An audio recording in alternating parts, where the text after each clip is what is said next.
Hello, everyone, and welcome to The Happening. My name is George Shaft, and I have got quite the show planned for you today.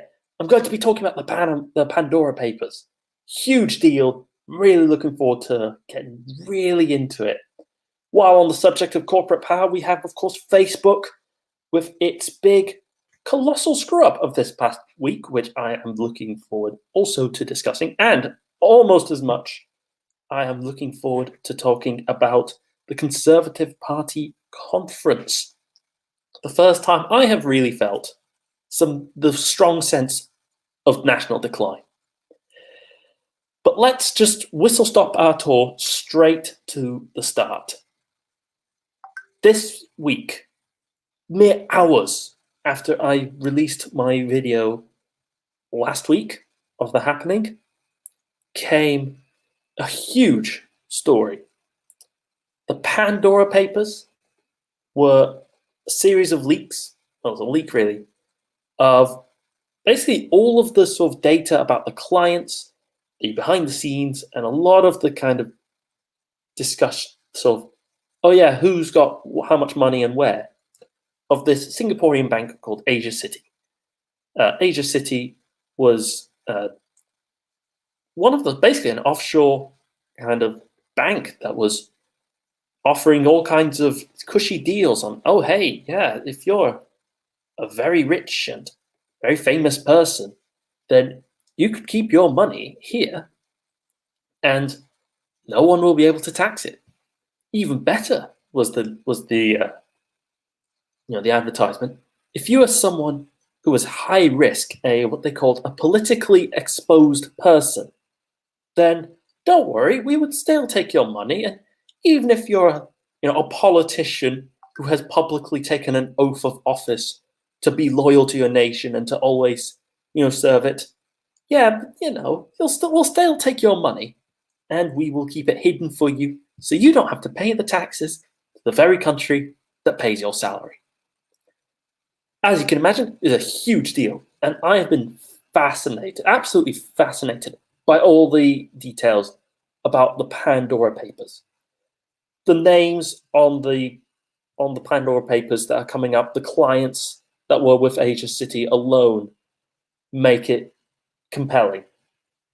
10 heads of state, including Kenyatta, the president of Kenya, who already has got a very, very suspicious list of sort of allegations of human rights abuses, and also sort of a pinky promise of like, oh yeah, no, don't worry, one day I will go to The Hague. Not now, but I will go to The Hague one day. He solemnly swears as president of Kenya. Well, all his money was with Asia City and hidden offshore bank accounts. There was the King of Jordan. Again, oh wow, it's like born into the position of power to rule over a nation. But you know what? Even though you make the laws, you still decide to just squirrel away all your money to hide away. Well done, King of Jordan. And then, of course, here close to home in the UK, the big name that came up was Tony Blair, former British Prime Minister, who in fact, when running for Prime Minister back in the 90s, made a big deal about, hey, all these rich people who keep their money offshore, who keep it all hidden away in these private banks. Yeah, that's not good. We should do something about that. Well, now it turns out he is doing the exact same thing. More egregiously, actually, the details about Tony Blair I found really interesting. At one point he wanted to buy a London townhouse, which, I mean, more on that later. And he looked at it, and sort of the Asia City kind of partners, they looked at this and they went, all right, you could buy the house, but it would be more profitable and cost you actually less money to buy the company that owns the house. And then when you have the company that owns the house, you also have like it's 4 or 5 other properties, which are now yours, and which you can now use to like make money. One of those, doesn't that already start to sound exactly what my main point is going to be? The Pandora Papers are a new addition in a long line of beautiful leaks from the shadowy world of banking, of sort of the money laundering that is only available to the uber wealthy and the very, very well connected. Now, before I continue, I need to say, because for my own sake of honesty, that I actually do have a minor little, I guess, conflict of interest in here.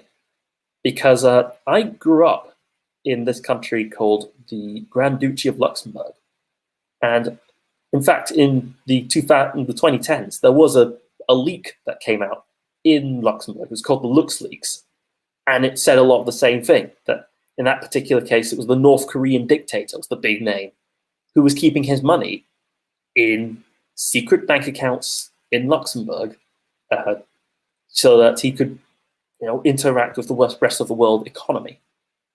As such, because I grew up in Luxembourg and lived there until I was 16, I actually do have a Luxembourg bank account, but it's not quite the same, because for me it was like, oh yeah, I go to the bank down that's across the street, and it was the local branch, and I remember I did it, with school. We visited the bank, and it was like, oh, here's how the bank works, and oh look, you can keep money here, and we got like a little piggy bank and everything. So, it's technically a conflict of interest. The fact that I actually do have a Luxembourg bank account, but trust me, it's just like there, and it's not like, oh, mwahaha, I'm hiding from my taxes. Like, no, I pay all the taxes I have to, and willingly add more to it. Anyway, that aside, let's look at what the big picture of this is. Asia City is yet again another example of a company, a bank, whose sole kind of catering, its sole existence is to take money is to sort of store the money for the uber wealthy and to keep it hidden away so that tax authorities don't get a hold of it. One of the things I thought was really quite interesting was the way they sort of innovated a new way of making it so that their clients could actually pay even less taxes than anyone else would offer. Because what they do is that Asia City would have a subsidiary in it was Samoa. That's it. So Pacific Islands have got a long history of trying to be tax havens because they've got nothing else than tiny rocks in the ocean. But they realized that, okay, you can keep your money in a Samoan bank with the subsidiary in that country, but if you sort of were taking money from your bank account, if you're taking a withdrawal to, do what you wanted, then that's taxable by Samoan authorities. But the innovation they came up with, but if you take a loan from Asia City, then neither Samoa nor, in the case of the documentary I was watching, Australia, will actually tax you because, well, you didn't make the money in Australia, legally speaking. You made it in Samoa, so hence it's in the Samoan bank. But then when it comes to Samoa's perspective, you're not actually, if you will, taking money from the Samoan economy. You're not sort of, withdrawing basically from it. Instead, it's just a loan, and the implication of a loan is that you pay it back at some point, even though everyone knew in Asia City and all their clients knew that this was just taking a loan from your own bank account with your own money. So the only creditor is yourself, which means that you're not. It's like, oh no, yeah, the repo man's coming. You're yourself. That's it. But really, though, at the end of the day, I could talk forever about this. It's a fascinating story. The personalities involved were intensely interesting. There was a former minister in Putin's Russian government was involved. The Czech prime minister was implicated in the Pandora papers, even though he's up for election this weekend. Voting, in fact, is happening now in Czechia, and yeah, looking forward to the results there. But there were two things which I thought ultimately were the most important takeaways. First of all was some documents from the Pandora papers that called attention to something that seemed a bit obvious, which was that Asia City is this big bank that was taking all this money and sort of skirting around the laws for the rich and the powerful, didn't actually have American customers. It didn't really have any. And it was really strange because they had sort of very high profile, politically charged, ex-ministers, loads of heads of state. There's a big Chinese billionaire who gets involved in every political cause under the sun, but no Americans.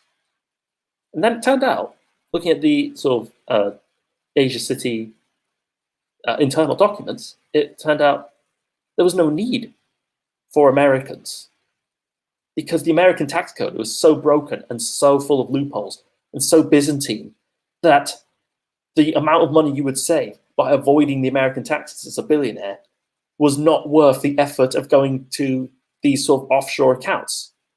You're already, you're probably even getting a subsidy from the US government in some form anyway, so there's no point, which is kind of disturbing, especially not just because of the fact when you think of, America's the biggest country, economically, it's the biggest military power, all that stuff, but also because of the sheer power it's been giving to the corporations.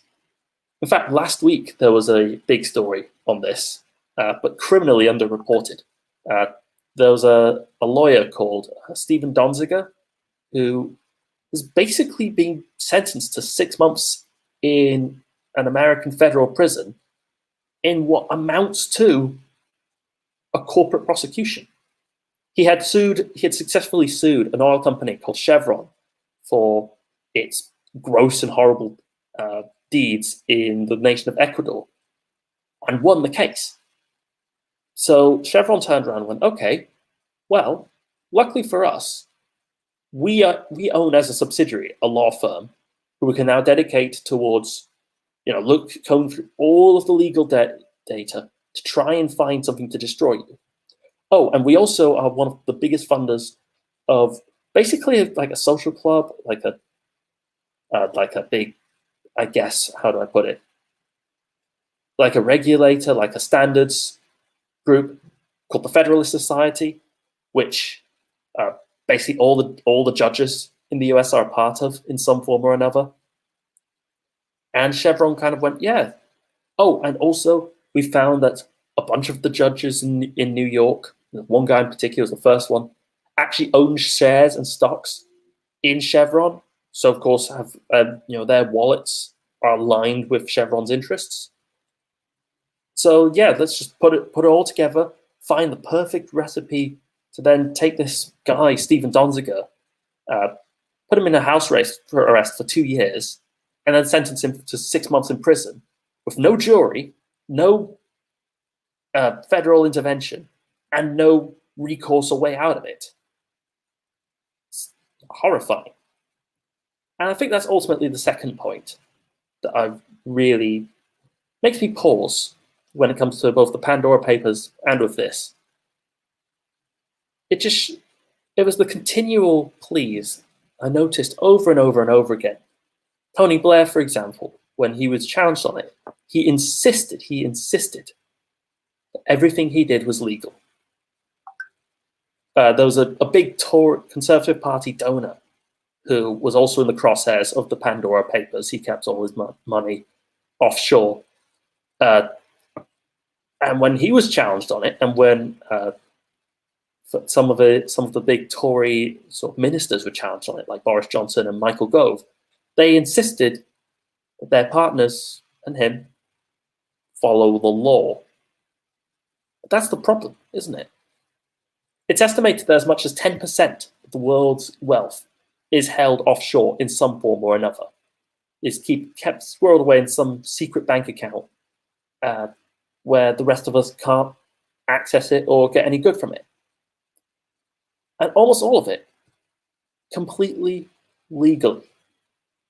I was watching, in fact, a little documentary that, as part of the sort of investigation in to sort of get out the sort of Asia City leaks, is it emerged that a former Nigerian dictator, the president of Nigeria in the 1990s, had squirreled away into all these offshore accounts over $5 billion. And it just left me with a question that makes me pause. What good could have been done in Nigeria in the 1990s with $5 billion? How many roads? How many schools? How many hospitals could have been built? How many police officers could have been trained? How many civil servants? How many district representatives? How many toilets? How much sanitation could have been made? How many subsidies for farmers, manufacturers, for working people, for the disabled could have been funded with $5 billion in Nigeria in the 1990s? None of it to come to pass because it was stolen and squirreled away into an offshore bank account by a kleptocratic elite, one man, who did all of that completely 100% legally. I don't know about you, but that sounds like a problem to me. But what do you think? Let me know in the comments. I always make a point to read the comments of the happening. It's interesting to talk to people. In the meantime, though, I hear there are other people. Don't worry, though. These other people do not hold their money offshore. They are good people. They pay their taxes and are respectable members of society. I'll catch you all again very, very soon.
Hello, everyone, and welcome back to The Happening. My name is George Shaft, and I was just talking about what was happening this week, which was the Pandora Papers. One thing I didn't get round to mentioning the Pandora Papers, and it's really a subject I could talk forever about, was the blatant proof that the Pandora Papers have a very strong relationship to sort of the the increasing inequality to the world. One of the biggest ways that it's being shown, and the way, normal people are being disadvantaged, was through property prices, and how there was a whole. I remember watching a whole section that was about a Singaporean company. No, it's an Australian individual who was very wealthy, trying to squirrel away his money into offshore accounts, and then he turned around and used the money to buy up like loads of offices and properties, basically, which is jacking up the price of all the housing massively, because there's this demand coming in through it. There's another one that came out that was about this relative of the royalty in Sri Lanka, who was using all this money basically taken from the Sri Lankan people, the Sri Lankan state, funneled offshore into these bank accounts so as to avoid paying taxes, and then we use all that money to buy up this huge apartment complex in Singapore with just these luxury condos, which then would be sold at like $2 million a pop. It's insane. But I can't keep talking about this, because this week really, really, really had a just absolute glut of stories that I want to talk about.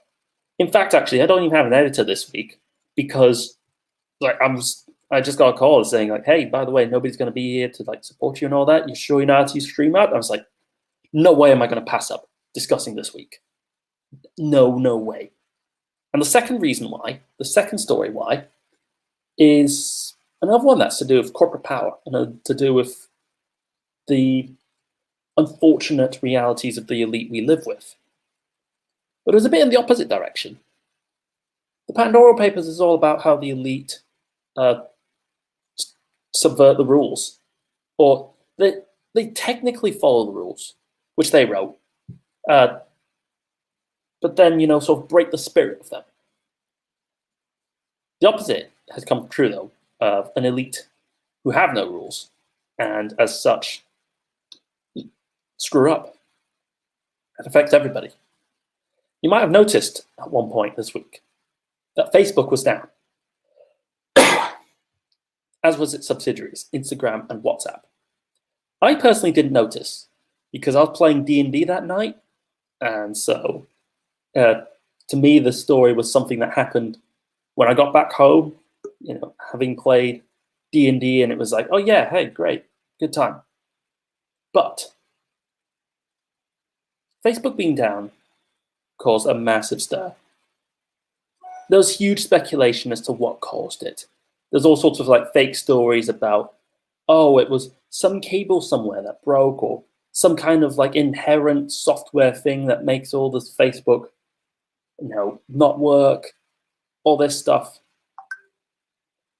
I think that was a complete waste of time. Technically it's interesting to go, oh yeah, why did Facebook fall? What was all the what was the deal behind that? That's not the real question to ask. The real question to ask is, what kind of structure did Facebook have to allow that to happen, first of all? And the second of all is, are we okay with the amount of power that Facebook has, as demonstrated by the chaos it caused when it went down? I mean, just think about it. Facebook was down for what? An hour? 2? Not really all that long in the grand scheme of things. And yet it was global internet anarchy. There was a huge rush of people, kind of panic, scrambling to try and sort of figure out what was going on. I think at one point Twitter went down because there was just so many people who were just like, oh, I'm on Facebook, guess I go on Twitter now instead. There was massive confusion.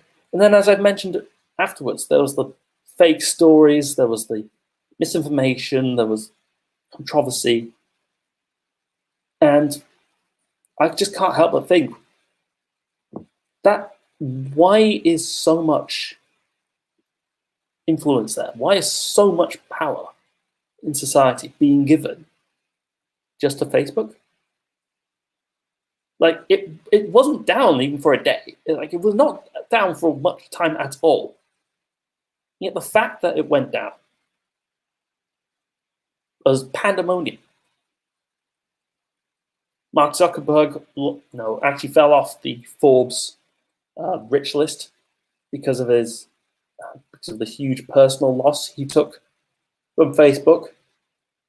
And there was all sorts of questions and centered around the personality of Mark Zuckerberg, and why is this basically like this frat boy guy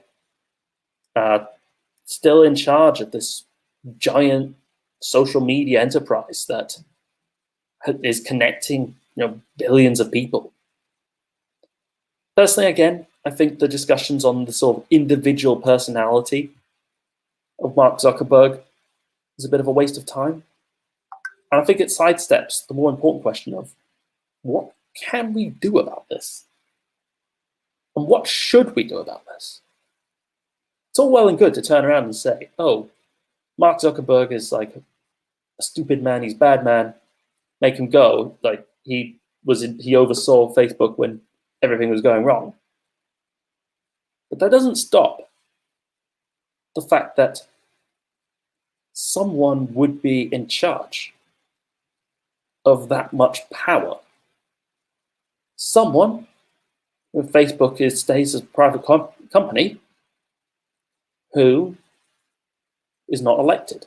Someone who has no accountability to the people and who has spent vast amounts of money crushing the competition.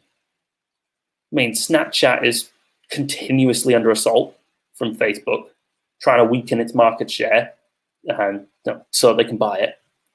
WhatsApp, famed for its sort of crypto encryption and its privacy, is owned by Facebook, and they piously insist they don't read the WhatsApp messages, but we all know that's not true. They own Instagram, which is like the 5th largest social media platform just by itself. All of this power put in the hands of one CEO who has no accountability to anyone and who doesn't face any consequences when his systems go wrong and millions of people are affected by the sudden drop in communications.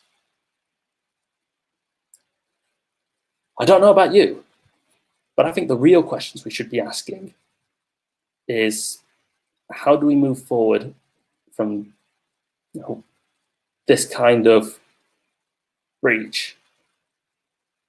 And how do we create something that's more accountable? Facebook's had more data leaks than anyone. I mean, you go on Hacker News, and I know I actually really impressed someone when I mentioned I go on Hacker News.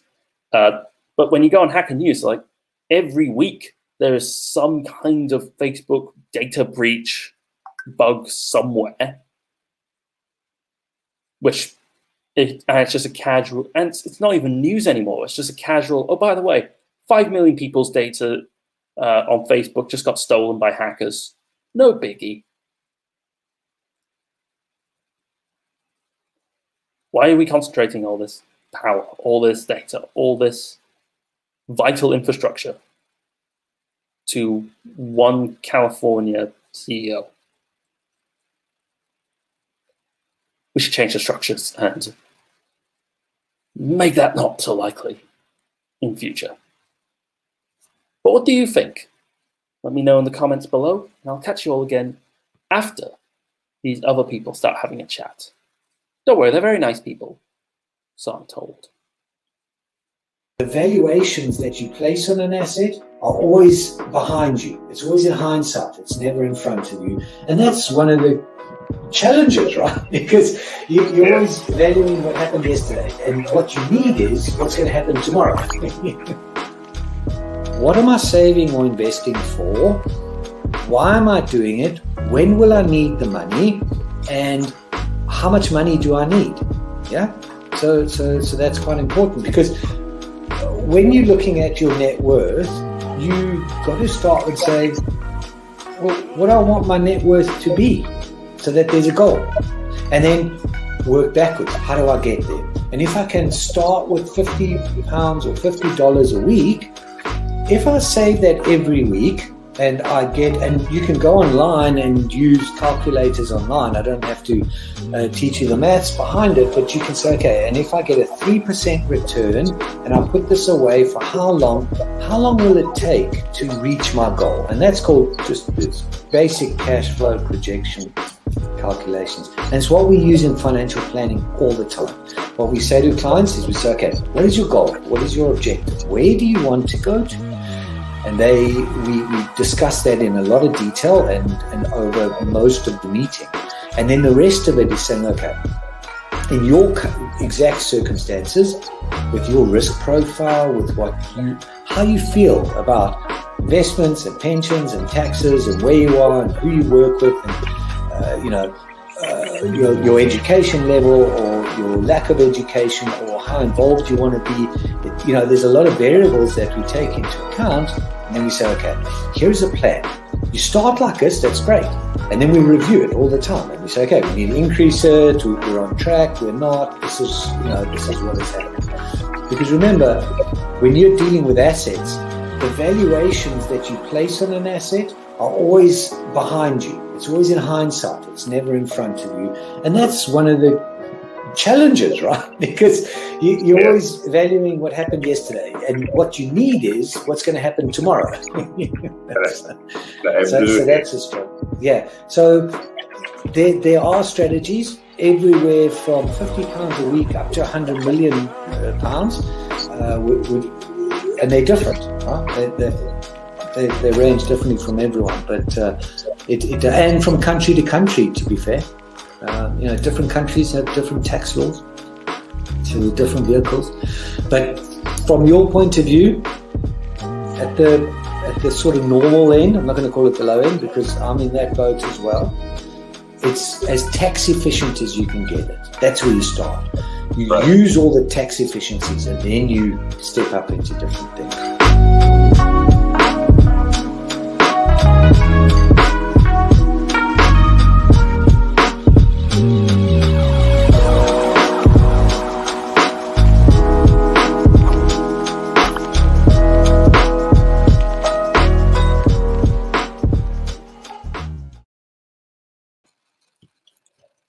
Hello, everybody, and welcome back to The Happening. My name is George Schaff, and I've just been talking about various things that have been happening this week.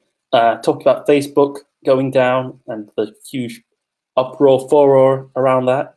I talked about the Pandora papers. Very ironic that I actually ended up choosing the other person who talks about tax efficiencies, when the big scandal story this week was the rich and the powerful using, offshore bank accounts to squirrel away money and not pay their taxes. Kind of awkward there. And all on me too, because there's no editor this week, which, fun. But let's go now to a closer to home story. A story that is much more, in the minds, I guess, of people.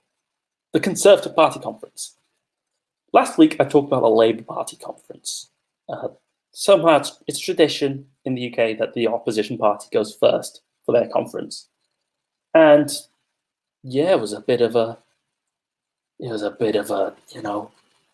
a mess, bit of a scandal. There was a whole thing then about there was an MP who had said something controversial that really annoyed sort of trans activists and trans rights supporters. There was also a huge sort of furore then about sort of Byzantine rule changes that only affect people inside the party already, but it was apparently national news because of it. You roll your eyes like, yeah, whatever. But the Conservative Party conference comes around, and hey, they're having fun, right? They're having a jovial laugh and a smile and they're cracking jokes uh, while cutting universal credit yet again in the midst of a fuel shortage. This Conservative Party conference has really left me with a sense that I feel, I guess, a sense that probably other people in the past have felt, but I've never felt it before. And the only way I can really describe this feeling was it was a sense of decline. Like, I'm not normally one to sit around and go like, oh yeah, society is going backwards and it's collapsing and it's going down to the dogs, you know. No, Eisenhower should have had a third term, you know, something. You know, I'm not that kind of person normally, but man, was there something so incredibly Palace of Versailles about the Conservative Party conference that it was genuinely quite disturbing. You see, the Labour Party conference, at least for me anyway, I kind of expect a level of arguing about banalities.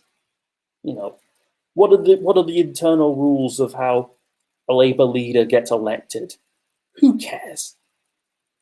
Oh, what is the kind of, do women have cervixes, or do like trans women exist and trans men exist? It's like, yeah, that's something that's relevant, but not the thing to talk about in the midst of a fuel shortage. Not when people are fighting each other in petrol stations to get fuel, is it? But as I said, you expect that from the Labour Party. Labour Party is a party that wishes to move forward. It's a party that always models and styles itself as the party of reform, of change, of doing something positive in the world. So you kind of expect a level of kind of getting lost in the weeds about, oh, what kind of change do we want? But the Conservative Party always sells itself as we're the party of government. We're the party who are like competent, and we sit and talk about same things all day. And yet, this Conservative Party conference, they were really not doing that. They were coming in and they were just cracking jokes all the time. They were just going in, they're saying like, oh yeah, no, isn't this really funny? Ha ha ha ha. Again, in the midst of a fuel shortage. They were then, the few policies they did have were basically just, hey, let's actively screw over the poor more. And there's a whole debate about how much of a disastrous consequence cutting universal credit would be for people. And yeah, all of that's true. But yeah, kind of a bit meaningless. It's like the people who can do anything about it don't care. They're not going to listen. Excuse me. They're not going to listen. They're too busy laughing their faces off and drinking champagne at a conference. I felt very uneasy about it. That's the first time I've ever felt uneasy about in that sense by a political conference. I've seen political conferences before and been frightened. I think, for example, the Republican conventions in America, where they bring in just like the wackiest, craziest people in all of America to stand there and say like, oh yeah, that's why we should declare war on 7 countries and be all super imperialist again. Like, that's, as I said, I've been frightened.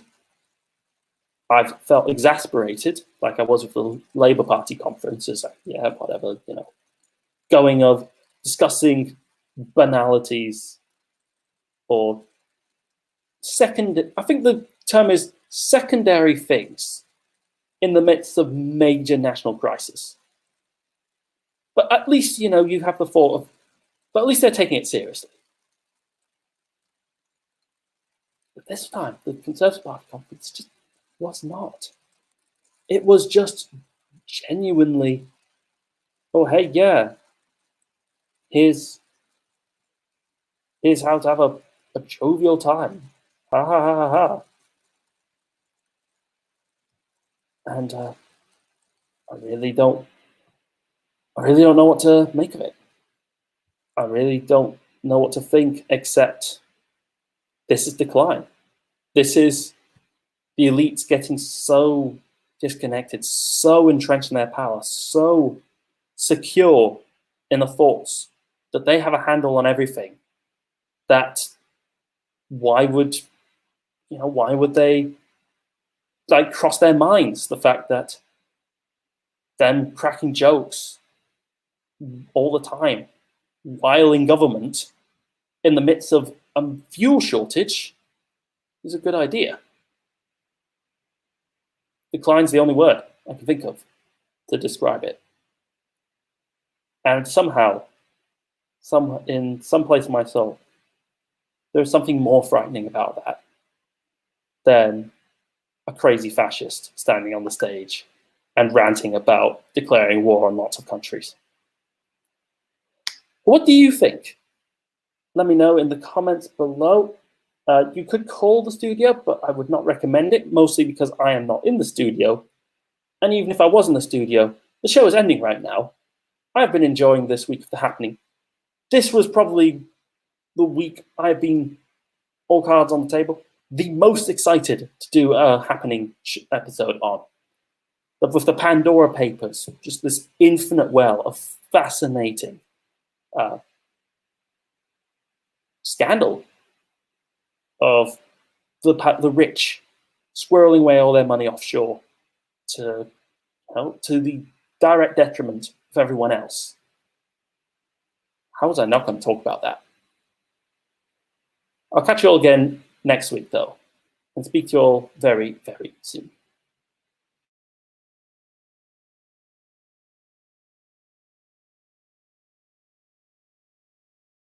Are you looking to achieve the most relevant qualification to kickstart your career? Then reward yourself with the best globally recognized professional business qualification, CIMA. Irrespective of the field you aspire to succeed in, a CIMA qualification can add immense value to your resume and professional life. Succeed in your CIMA journey with supportive tuition provided by qualified lecturers and resources. Nanaska is the leading registered CIMA tuition provider in Sri Lanka with over a decade in the industry and hundreds of success stories. With qualified and certified tutors, Nanaska now provides easy access 100% virtual classes so that you could succeed at your exams and in life right from the comfort of your home. At Nanaska, it's not just about a qualification, we help you think out of the box and build a personality. Exciting offers also await students overseas. Enroll now. Call +94 77 499 7338 or visit www.nanaska.com. Commence your CIMA journey at Nanaska and become a globally recognized leader. Nanaska, smile with results.